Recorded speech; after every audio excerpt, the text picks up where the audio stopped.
Organic का मतलब क्या होता है? हम कहते हैं कि जैविक हमारे सभी प्रोडक्ट है, तो इन सब का मतलब क्या होता है?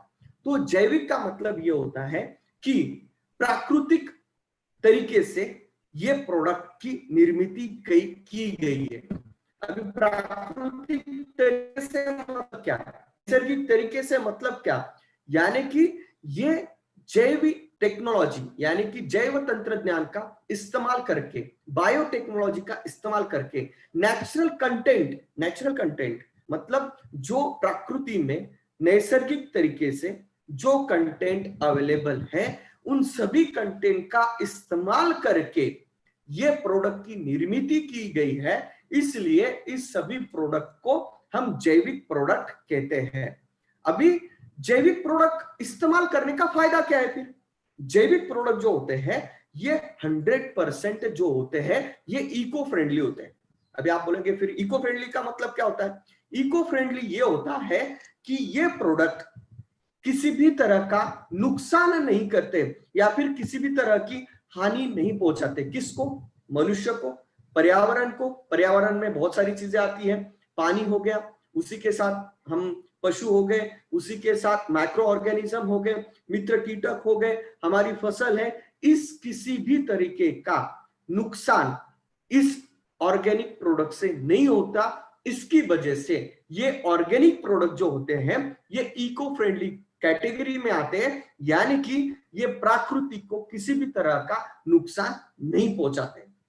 तो इसलिए आज की तारीख में नेक्सप कंपनी जो है ये 100% ऑर्गेनिक प्रोडक्ट जो है ये बनाती है, और ये सभी प्रोडक्ट जो है ये 100% यहां पर इको फ्रेंडली प्रोडक्ट्स है।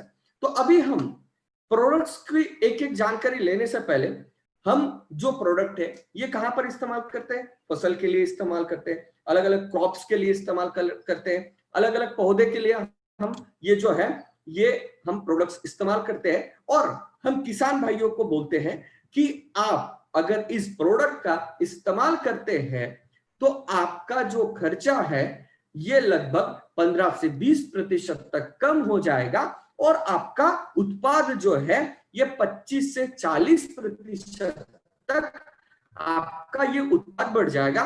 ये हमारा ये स्टैंडर्ड लाइन है, ये हम सभी किसान भाइयों को बताते हैं। लेकिन ये एग्जैक्टली होता कैसे, इसको भी समझना बहुत जरूरी है ना? तो इसके बारे में हम थोड़ा सा डीपली देखेंगे कि ये होता कैसे। तो सबसे पहले हम प्रोडक्ट को समझने से पहले हम पहले फसल को समझ लेते हैं, है ना? तो फसल को समझना बहुत जरूरी है। अच्छी फसल जो है वो अपना खाना कैसे बनाती है, देखो ये बेसिक को थोड़ा सा समझेंगे। क्या होता है कि कोई भी फसल कार्बन डाइऑक्साइड जो है वो इन करती है ना, ऑक्सीजन को बाहर डालती है, और जो सन एनर्जी होती है यानी कि लाइट एनर्जी यानी कि सूर्य प्रकाश जो होता है उससे प्रकाश संश्लेषण जो है वो करती है, जिसमें हमारे जो फसल होती है उसके पत्तों में हरित द्रव्य होता है, हरित लवके होती है, जो क्या करती है यहां पर खाना बनाने का काम करती है, बराबर। उसी के साथ यानी कि फसल को ग्रो होने के लिए क्या क्या चाहिए? यहां पर हमने देखा कि कार्बन डाइऑक्साइड यानी कि CO2 इन करती है ना, ऑक्सीजन बाहर डालती है, लाइट एनर्जी यानी कि सूर्य प्रकाश के माध्यम से प्रकाश संश्लेषण जो है ये होता है, और ये प्रकाश संश्लेषण जो होता है ये फसल के जो पत्ते में क्लोरोफिल होता है ना, उसकी वजह से यहां पर क्लोरोफिल और सूर्य प्रकाश इनके माध्यम से जो फसल है ये खाना बनाती। लेकिन फसल और एक तरीके से न्यूट्रिशन जो होता है, फसल को लगने वाला न्यूट्रिशन जो होता है वो जमीन के अंदर से फसल यहां पर लेती है, यानी कि यहां पर जमीन के अंदर से फसल जो होती है ये पानी एब्सॉर्ब करती है, और पानी के साथ साथ जमीन के अंदर बहुत सारे न्यूट्रिएंट होते हैं और मिनरल्स होते हैं, इसका भी एब्सॉर्प्शन जो है ये फसल करती है। ये सभी फसल के लिए लागू है, सभी वनस्पतियों के लिए लागू है। तो ये है ये बेसिक जो फंडामेंटल है, ये हमने यहां पर प्लांट्स का देख लिया। तो यहां पर हम अभी देखते हैं कि भाई फसल को ग्रो होना है, यानी कि हमें क्या करना है, किसान को अच्छा उत्पाद निकाल के देना है, किसान को अच्छे रिजल्ट अगर देने हैं, तो इसका मतलब क्या है कि अगर फसल को ये सारी चीजें टाइम पे मिल गई, सही मात्रा में मिल गई, तो क्या हो जाएगा, फसल अच्छी तरीके से ग्रो हो जाएगी। तो उससे क्या होगा, फसल की ग्रोथ अच्छी होगी, तो ऑटोमेटिकली क्या होगा, उसका आउटपुट यानी कि उसका उत्पाद जो है वो अच्छी तरीके से यहां पर किसान को मिलेगा। तो वो कैसे होता है, तो यहां पर हम देखेंगे कि भाई फसल को ग्रोथ होने के लिए यानी कि उसको डेवलप होने के लिए, अच्छी फसल डेवलप होने के लिए किन किन चीजों की आवश्यकता होती है। बेसिक चीज है क्या है, सनलाइट सूर्य प्रकाश हो गया, वाटर पानी जमीन के अंदर से मिलता है, हम सिंचाई के माध्यम से देते हैं, बारिश का पानी भी मिलता है। उसी के साथ एयर हवा, हवा की बहुत आवश्यकता होती है फसल को ग्रो होने के लिए। CO2 कार्बन डाइऑक्साइड, जो कि यहाँ पर फसल जो है हवा में से CO2 जो होता है उसको एब्सॉर्ब करती है। जमीन के अंदर से मिनरल्स है ना, जमीन के अंदर से बहुत सारे मिनरल्स होते हैं जमीन के अंदर, उसको एब्सॉर्ब करती है फसल। उसी के साथ मैक्रोन्यूट्रिएंट और माइक्रोन्यूट्रिएंट्स भी जमीन के अंदर होती है, उनको भी जो फसल है वो रूट्स के माध्यम से, जड़ों के माध्यम से एब्सॉर्ब करती है। और दो चीजों की आवश्यकता होती है, जैसे कि हमारी बॉडी, यानी कि देखो हम भी सजीव है, वनस्पति भी सजीव है, तो यहां पर हर सजीव के अंदर यानी कि हमारे बॉडी के अंदर भी बहुत सारे हार्मोन्स रहते हैं, है ना। उसी तरीके से प्लांट के, फसल के बॉडी के अंदर भी बहुत सारे यहां पर हार्मोन्स होते हैं। तो ये हार्मोन्स जो होते हैं ये ग्रोथ के लिए बहुत जरूरी होते हैं, लेकिन इसकी जो मात्रा होती है ये बहुत कम मात्रा में हर फसल में पाए जाते हैं। देखो हर फसल के अंदर हार्मोन्स होते हैं, लेकिन उसकी मात्रा जो है ये काफी कम होती है। जैसे कि हमारे बॉडी के अंदर हमारी जो ग्रोथ होती है, हमारी जो हाइट है, उसकी जो हमारी हाइट को भी कंट्रोल किस वजह से होता है, हार्मोन्स की वजह से होता है। हमारे जो बाल होते हैं वो सफेद होते हैं, वो कहीं ना कहीं न्यूट्रिशन की कमी और हार्मोन्स की कमी होती है, उसकी वजह से बालों का भी ग्रोथ जो है उसके ऊपर डिपेंड होता है। बहुत सारी हमारी बॉडी की मेटाबॉलिज्म जो होती है ये हार्मोन्स के ऊपर डिपेंड होता है। जैसे कि हमारे मसल्स है ना, उसको अगर आपको ग्रोथ करना है, अगर अच्छे मसल, मजबूत मसल अगर बनाने हैं, जल्दी कम टाइम में बनाने, तो हम क्या करते हैं, हमारे बॉडी बिल्डर्स क्या करते हैं, स्टेरॉइड नाम का हार्मोन्स लेते हैं, जिसकी वजह से क्या होता है, वो हार्मोन्स आपके बॉडी में एक्सटर्नल तरीके से हार्मोन्स अगर कोई भी बॉडी बिल्डर लेता है तो क्या होता है, उसकी बॉडी अचानक से ग्रो करने लग जाती है, उसमें बहुत जबरदस्त तरीके से मसल ग्रो करने लग जाते हैं। वैसे ही अगर हम हमारी फसल को भी ये हार्मोन्स जो होते हैं ये अगर हम एक्सटर्नल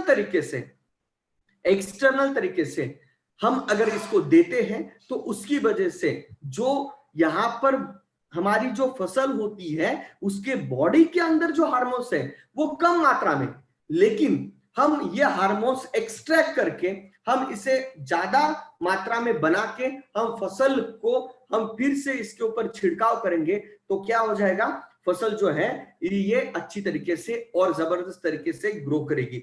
उसी के साथ बायोस्टिमुलेंट्स की भी आवश्यकता यहां पर फसल को ग्रो होने में लगती है।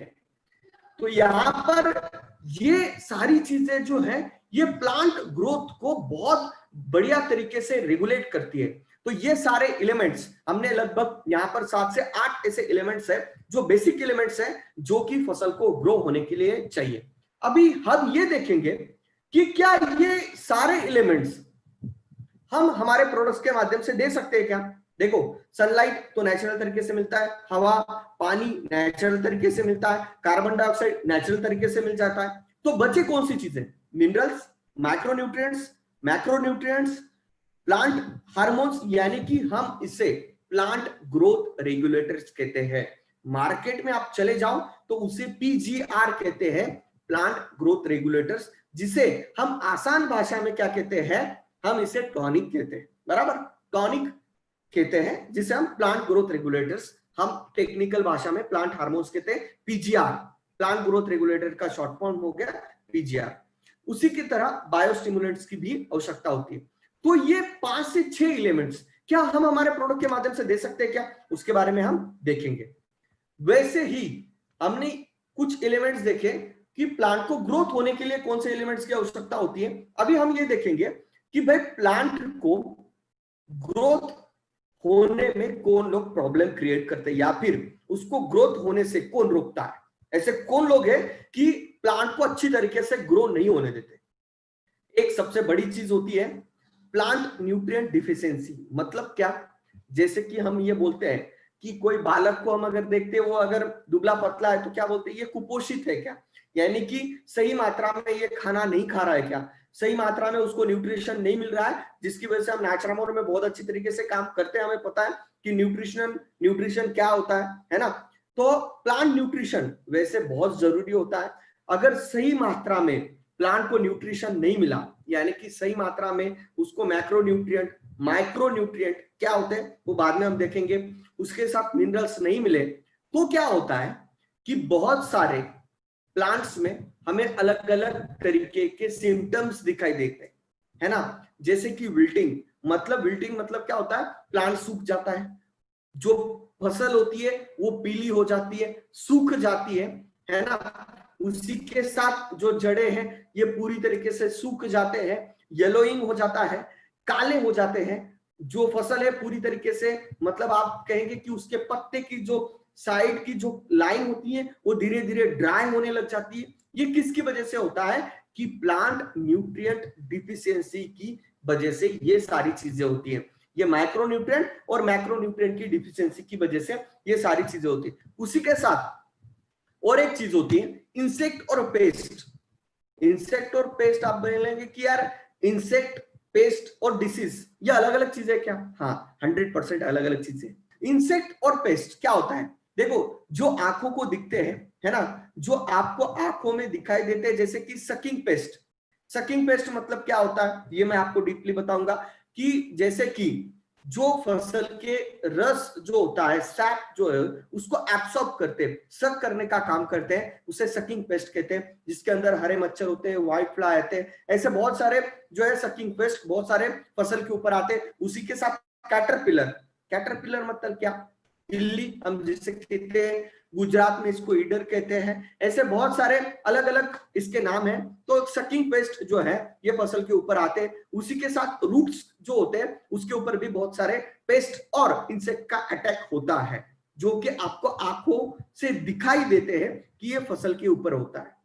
ये हमारी फसल को नुकसान देने का काम करते हैं। उसी के साथ डिसीजेस भी आते हैं। अभी आप बोलेंगे कि सर इंसेक्ट अलग है और डिसीजेस अलग होते क्या? हाँ, 100% अलग होते हैं। डिसीजेस किसकी वजह से होते हैं? देखो आपको अभी कभी कभी हम देखते हैं कि आपको बोलते हैं, डॉक्टर बोलते हैं कि वायरल हो गया यार। वायरल हो गया मतलब क्या हो गया? तो वायरल किसकी वजह से हुआ है? यहां पर हम कहते हैं कि वायरस की वजह से वायरल होता है। अभी जैसे कि बहुत बड़ा वायरस मार्केट में फैल रहा है, हम जिसे कहते हैं कोरोना वायरस, है ना। तो ये वायरस जो है ये भी फसल के ऊपर आते हैं। तो ये भी फसल को, ये हमारे कोरोना जो है ये वायरस बहुत अच्छी तरीके से हमें पता है, क्या हमने इसको आंखों से देखा है कभी? ये माइक्रोस्कोप में दिखते हैं, इतने सूक्ष्म होते हैं कि हमें वो आंखों से दिखाई नहीं देते, जो कि डिसीज क्रिएट करने का काम करते हैं। वायरस ये डिसीज क्रिएट करते हैं। उसी के साथ फंगस यानी कि फफूंद हम जिसे कहते हैं, बैक्टीरिया, हम कई बार कहते हैं कि बैक्टीरियल इन्फेक्शन हो गया है, हम कई बार देखते हैं कि स्किन के ऊपर बैक्टीरियल इन्फेक्शन हो जाता है। तो ये क्या होता है, ये इन्फेक्शन जो है ये हमारे फसल को होता है, जिसकी वजह से हमारी फसल की जो ग्रोथ है ये अच्छी तरीके से नहीं हो पाती। उसी के साथ हम हमारी फसल को अगर ओवरडोसेज दे देते, किसका ओवरडोज हो गया? पानी का ओवरडोज हो गया, फर्टिलाइजर का ओवरडोसेस हो गए, केमिकल इंसेक्टिसाइड पेस्टिसाइड का अगर ओवरडोज हो गया, तो क्या हो जाता है, हमारी जो फसल है ये ग्रोथ उसकी अच्छी तरीके से नहीं हो पाती। तो मैंने अभी आपको दो कॉन्सेप्ट बताए, कौन से, कि भाई फसल को ग्रोथ होने के लिए एलिमेंट्स की कौन से एलिमेंट्स की आवश्यकता है, और फसल को ग्रोथ होने से यहां पर कौन रोक रहा है उसके बारे में हमने देखा।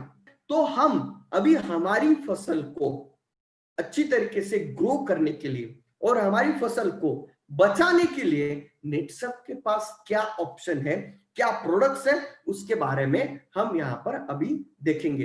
क्या हम नेटसप के प्रोडक्ट के माध्यम से सही मिनरल्स दे सकते हैं, मैक्रो माइक्रोन्यूट्रिएंट पहुंचा सकते हैं, प्लांट हार्मोन दे सकते हैं, बायोस्टिमुलेंट दे सकते हैं, उसी के साथ हमारी फसल को इंसेक्ट या पेस्ट से बचा सकते हैं, डिसीजेस से बचा सकते हैं क्या हमारे नेटसप के प्रोडक्ट के माध्यम से? तो 100% ये कर सकते हैं। और ये सारा तरीका हम नेचुरल तरीके से किसी भी तरह का हमारी फसल को, हमारे पर्यावरण को किसी भी तरह का साइड इफेक्ट ना होते हुए हम ये दोनों चीजें यहां पर कर सकते हैं। तो ये कैसे होगा, ये हम स्टेप बाय स्टेप हमारे प्रोडक्ट्स के माध्यम से हम देखते हैं।